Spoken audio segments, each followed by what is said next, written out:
Deion Sanders has a really interesting idea on how to revitalize spring games, and I think TCU should take some interest in it.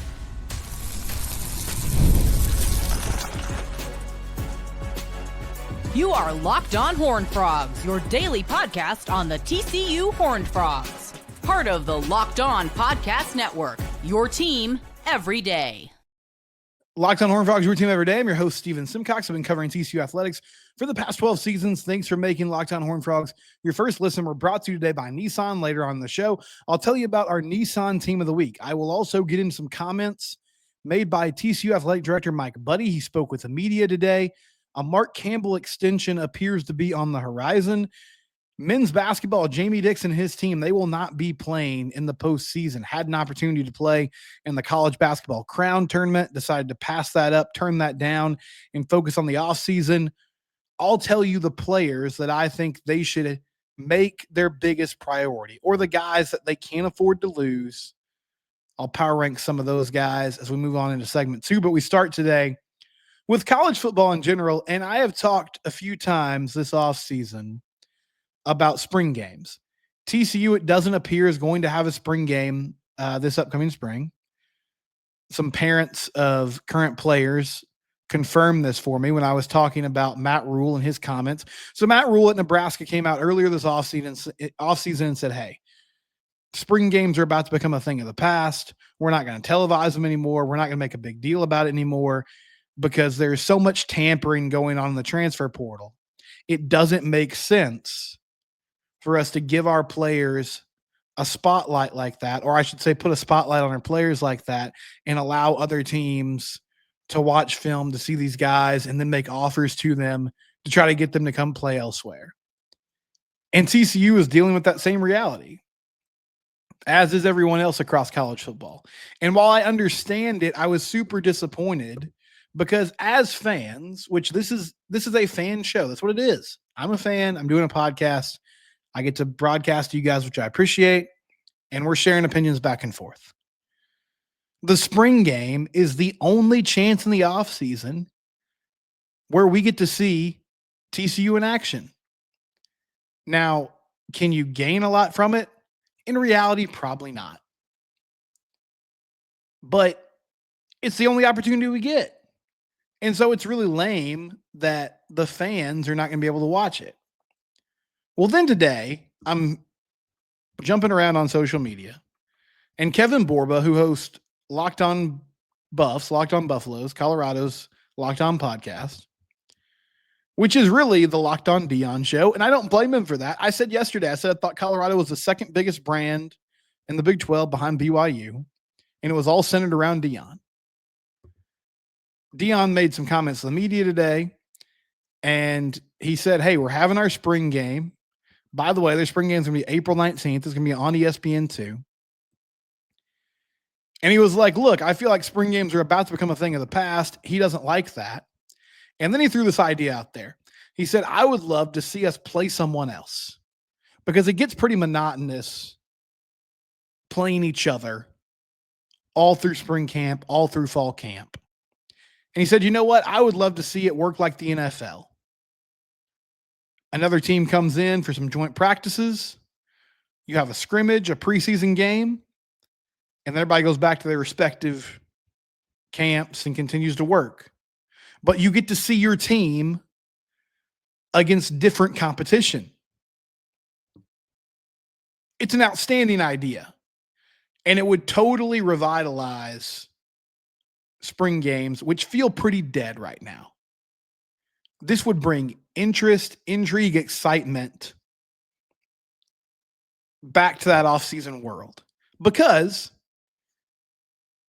maybe back in the day, there were scrimmages. Maybe some of you can help me out. Some of you former players. Did you guys ever scrimmage against other college teams? Over my time in covering and watching college football, this is not something that happened. It's not like the NFL where you have preseason games. It's not even like high school football where, at least in Texas, you have typically 3 scrimmages. 2 or 3 scrimmages before the season starts. To see what your depth chart's going to look like, to see what your plays are going to look like, to see how your team can execute. There is no substitute. You can go good on good all you want in practice, but you can't fully get a picture of who your team is when you're going against one another. The reports out of camp, Sonny Dykes was telling us last year in camp, we're running the ball fine. We're fine at running back. We're set there. Cam Cook has shown some great things. Trey Sanders is healthier than ever. We've got some young guys who are going to break out. We're running the ball effectively in practice. What happened when the game started? Almost immediately, we saw, especially at the beginning of the season, TCU's defense struggled mightily to stop the run. And it's not totally their fault. They were learning a new scheme. They had some personnel issues, but they weren't giving the offense a good look. TCU wasn't able to properly evaluate that aspect of the offense because the defense was struggling. And so they thought they were fine, but then the season happened and they got punched in the mouth and they realized, oh no, we're not fine in this area. Also, you just get to see what guys are like in live and real moments. Practice is fantastic, but anybody that played athletics can probably think of one or two people in your mind almost immediately that did some really great things in practice. They made plays in practice. They looked like the real deal. But then when the lights turned on, when the game started, they struggled. Maybe it was nerves. Maybe it was just the speed of the game. Whatever. The light bulb didn't click on. On the flip side of that, you also have players that maybe practice is not their vibe. It's not their favorite thing, which is going to hurt them in the long run, potentially, like in getting playing time. But when the lights would come on, they would play at a high level because you can't simulate that competition and that energy that comes with a game day. And so Fran Brown at Syracuse said, look, he replied to Deion on social media and said, hey, we'll come out to Boulder for 3 days.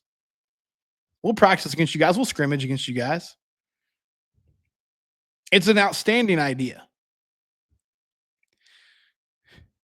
We here at TCU were forced to give respect to Deion Sanders. I spent a lot of time leading up to that season opener a few years ago talking about why I thought TCU would win that game handily. The funny thing is, I remember when Deion took the job at Jackson State, I was working in radio at the time, and we were live on the air. And myself and one of my co-hosts were like, actually, I think this is going to work. Like, I feel like this is a great fit, a great place for him to be, because he'll be able to recruit at a high level, and the talent that he'll land at Jackson State will lead to success. Now, I didn't see the vision fully. I'm not going to pretend that I realized what he would do at Colorado, but I was pretty optimistic about what he could do at Jackson State, and he's turned out to be a great coach through his first couple of years in Power 4 football. So I really like where this would take the game. Now, do you still have to worry about people tampering and poaching your players? Yes, you do. But for TCU, how awesome would it be if in April we saw them play, I don't know, I'm throwing out a random school. What if we saw them play South Carolina? With our offensive line, that might be a bloodbath, but you get my point. What if they played Cal? Somebody like that. It would be great. We would overreact to it either way, but we would at least see, like, okay, this is what this team is shaping up to be. This is what they have a handle on. This is what they don't. You can get a look at your formations. What do defenses do? What does another defense do when we line up this way? What does another defense do when we run this play? How do we adjust defensively to motion, to all the mind games, to all the window dressing that offenses are going to do against us? You can't really get a great feel for that when you're practicing just good on good against each other. Or even if it wasn't a Power 4 team, what if you just call up North Texas and you're like, hey, let's make this happen. Let's have a joint practice and let's have a scrimmage. Now, is that Big 12 competition? No, but it would at least give you an idea of what you're doing against another team. this would never happen. But I wonder, another part of this is it's an admission that we are moving more and more towards a pro sports model in college football. I mean, we're basically like, yeah, we're just going to take kids out of class for a week in the offseason. And I'm not against that. I'm not like saying, oh, no, this is a horrible thing for the institution. I'm just like, that's the way that we're moving. Right? So for years, one of the reasons you done preseason games, well, that wasn't how you did things, but also that was sort of an extra burden that you put on the student athlete. Well, now if we're all real about what's going on here, one preseason game in the spring is not a huge commitment. Or could it replace the FCS game in the fall? Now it won't, because coaches like that game. It serves a purpose for both schools. I talked to the Long Island coach before TCU played Long Island this year. Awesome guy, Ron Cooper, great dude. And when he talked about what his expectations were for that game, he was like, look, good experience for the guys, get to play in a big stadium, get to play in a big-time environment, get to go to a new place. All of that to say, he was like, we know what this is. We're here to get a check. We're here to allow our guys to do something different. He said it was a big trip for the coaching staff and their wives. Like, it was a good opportunity for that team to get out a little bit. That's what it was. Well, what if you could do that in the spring as well, and you could also get a better idea of who your team is and what you need to work on in the fall? If Deion can pull this off, then TCU should do it as well. When we come back, TCU basketball, what do they need to do this offseason? We'll talk about that next here on Locked On Horned Frogs, your team every day. Before we do that, though, I do want to tell you about our friends at Nissan. The Armada Team of the Week is brought to you by our friends at Nissan and the all-new 2025 Armada. Each week, our Locked On College basketball experts are picking one team that stands apart from top-seeded stars to unexpected upsets. These guys showcase the strength and sheer power needed to push their team forward. This week's Armada clear-cut team of the week is the Florida Gators.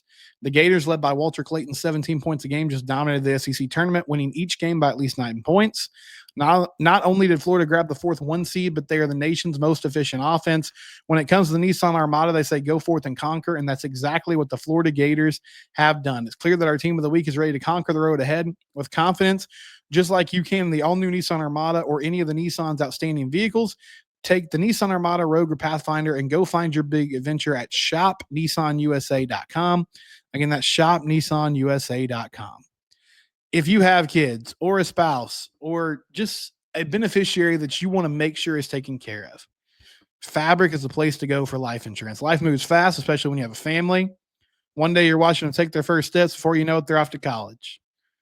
My son's going to turn 10 at the end of March. It's crazy, man. It just goes by at an insane pace. With Fabric, you can apply for term life insurance online right from your couch. You could be covered in under 10 minutes, and in many cases, no health exam is required. It gives you that peace of mind. If something does happen, you know your family's going to be taken care of. Affordable coverage, and they also offer free digital wills and access to investment accounts to help you plan for your children's futures. Join the thousands of parents who trust Fabric to protect their families. Apply today in just minutes at meetfabric.com/lockedoncollege. That's meetfabric.com/lockedoncollege. Policies are issued by Western Southern Life Assurance Company, not available in certain states. Prices subject to underwriting and health questions. Again, that's meetfabric.com/lockedoncollege. I spent a lot of time on the show yesterday talking about TCU women's basketball and their run in the NCAA tournament. They're a 2 seed. The 1 seed in that region is Texas. They will play Farley Dickinson on Friday, and then they will get the winner of Louisville and I should have looked at the bracket before I got on here. And it's the 7-10 matchup. They'll play the winner of Louisville, and I'll pull it up right now. Rookie mistake by me. In the second round, Notre Dame is the 3 seed in that region, so a potential rematch against Notre Dame in the Sweet 16 if TCU gets there, of course. But about as good of a draw as you could hope for getting a 2 seed. That 10 seed's Nebraska. Sorry, my apologies there. Live podcasting, recorded podcasting, nothing like it. But I spent a lot of time talking about their run in March Madness, understandably so. I do want to take a few minutes, though, to discuss the men's team. The TCU men turned down an opportunity to play in the College Basketball Crown, which is a new 16-team tournament in Vegas with a cash prize. They turned that opportunity down because that tournament starts at the end of March. So it's like a 2-week layoff. The portal opens next week. And TCU basketball just decided, hey, we're going to get after it in the offseason. That's what Nick Giramorty from Frogs Today said. He was like, they're focusing on the offseason. They're focusing on next year. That's going to be where their time is spent. So that makes me think that we're going to see some attrition and some addition in the portal over the next few weeks. And it made me wonder, who are the guys on this roster right now that you just can't replace? And honestly, one of the problems that TCU had this year, there's not a lot of guys that fit this bill at the moment. I mean, losing, I'm going to rank the players that I don't want to lose. But there's really only one player that if you lost him, you'd be like, oh man, that's a huge setback for our future. First in my mind is David Punch. David played his high school ball at Harker Heights High School in Killeen. Came up to TCU, did some really nice things. Great defender, really outstanding athlete, can fly, can finish at the rim. If he develops an offensive game, whether that's hitting mid-range jumpers and threes more consistently or being able to put the ball on the deck and score on his own, his ceiling is extremely high. That's a dude you could build your offense around, especially if he becomes a stretch 4, meaning he's a dude that can step out and hit jump shots. If he can do that, he could be a lead dog on this basketball team. He has that type of potential. And I think he will be highly sought after in the portal because of that potential. In my mind, number 2 is Frankie Collins, and he's the only real vet on this list. The other guys I'm listing are young. But I say Frankie because you need a point guard next season. Now, maybe Ashton Simmons is that guy who redshirted this year, but Frankie Collins was their best player before he got hurt. And not that this team was amazing before his injury, but they were better. And he was a huge part of it. And really, his presence, just getting you into offensive sets, playing good defense, distributing the ball, would make a huge difference. But it would also help. It would help everybody. But it might help the guy I'm naming next the most, number 3, Vashawn Ouellette. And some of you will roll your eyes because Vashawn has some issues. He turns the ball over a lot. He takes some wild shots. But you know what? He's the only dude right now who can go get buckets on a consistent basis. And you live with it and you die with it. And unfortunately for TCU this season, they really had to live and die with it. And they had to deal with him being your main scoring option, which is not a role that he's going to thrive in. He is a volume scorer that needs either a big-time scorer next to him in the backcourt or somebody who can set him up for better shots. So he would be my number 3. And the number 4 is Micah Robinson. And I would place him higher, but we just didn't see a lot of him this year. Now, he did some really good things. He's a good free throw shooter. And you might be shocked that I went with those guys outside of Jace Posey. I like Jace Posey a lot. I think he can be a very good college basketball player. I'm just not sure the scoring's ever going to happen. Now, maybe it will. And listen, I would love to keep him. I'm not saying the guys that didn't make this list, I'm not saying we shouldn't keep them on the roster. It's just if I'm setting priorities on who I want back the most next year, those would be the 4. But It's a big offseason for Jamie Dixon. Like I said at the end of the year, he faced this once before, and they were able to build around Mike Miles. But Mike Miles is not here right now. Maybe Caden Edwards can be that type of guy for him. But if he's not, then they could have some real problems going into next season. When we come back, some comments from TCU Athletic Director Mike Buddy and news on a Mark Campbell extension. That's coming up here on Locked On Horned Frogs, your team every day. Okay, one of our new sponsors, Upwork. Scaling your business requires the right expertise at the right time. With Upwork, you can find specialized freelancers in marketing, development, design, and more. Experts ready to help you take your business to the next level. Upwork gives businesses flexibility by connecting them with top freelance talent across multiple industries. You will find the right talent with Upwork. If it's a overwhelming thing to find the right people, they will take care of it for you. Posting a job is free and simple, and within a day, multiple qualified candidates will be able to be available to choose from, and they have cost-effective growth. Instead of hiring full-time, find affordable top-tier freelancers to scale your business efficiently. Visit Upwork.com right now and post your job for free. That's UPWORK.com, Upwork.com to connect with top talent and grow your business today. The NCAA tournament is here, and so is the Bracket Breakdown. Locked On Podcast Network and Amazon Fire TV channels are teaming up to deliver NCAA tournament coverage like never before. Watch studio shows featuring former players and Locked On's local experts as they guide you through every upset, buzzer beater, and bracket matchup. Stream it all for free on Amazon Fire TV channel. Search Bracket Breakdown to see it all for free. It's your team every day.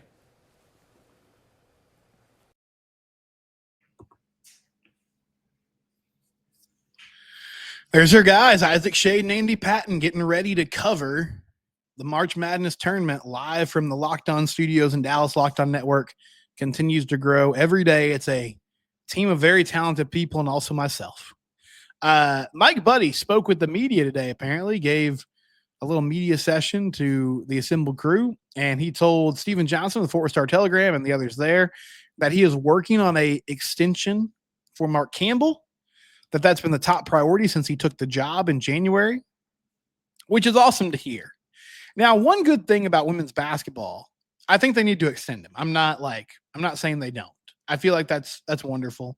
And honestly, in college sports, giving someone an extension is basically just saying like, hey, if you're interested, please back off because the price just went up. That's what it is.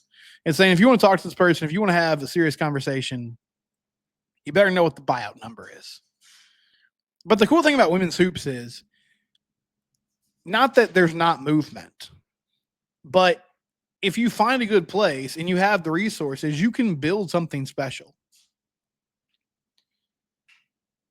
And like the UConn job's not coming open every year, right? The UCLA job's not going to come open tomorrow. A lot of these jobs are very stable, and so there's not as much movement among the blue bloods or that jump from team A to the blue blood. But still, no brainer. Get that done and make it happen. I was also talking yesterday about the potential of what is it going to look like when we move to a 14-team playoff, potentially in 2026. The SEC and the Big Ten want 3 automatic qualifiers for their leagues and 2 automatic qualifiers for the Big 12 and the ACC. Brett Yormark is talking about the possibility of having some play-in games, basically having 2 play-in games, your automatic qualifiers, essentially like 2 conference title games. And Chris Vanini from The Athletic said today that here's Mike Buddy on the CFP. I feel like you should earn your way into the tournament. If it's going to be an invitational, call it the College Football Invitational. The Big 12's 80s are adamant that it should be 1 auto bid max per league. So, I mean, the reasoning behind that is they want to keep it fair and balanced. And I understand there is something cool about having 1 auto bid. It does make the conference title games awesome. But I think the Big 12 should consider the idea of having a semifinal the week before the conference championship game. Now, I said that they would get pushback from the coaches because there would be people that are like, listen, you're telling me I go undefeated in the league, I still got to win 2 more games to be a conference champion. Devil Frog, one of our YouTube listeners, watchers, had a good idea. He was like, maybe they could do the top 5, give the 1 seed a bye, and then 2 and 5 and 3 and 4 battle it out for who gets playing the championship game. I think that would be a great way to reward your regular season not champion, but the person with the best record in the regular season, and also give other people an opportunity to still get that auto bid. We'll be back tomorrow. It's Locked On Horned Frogs, your team every day. Subscribe to the YouTube channel. We're also free and available wherever you get your podcasts.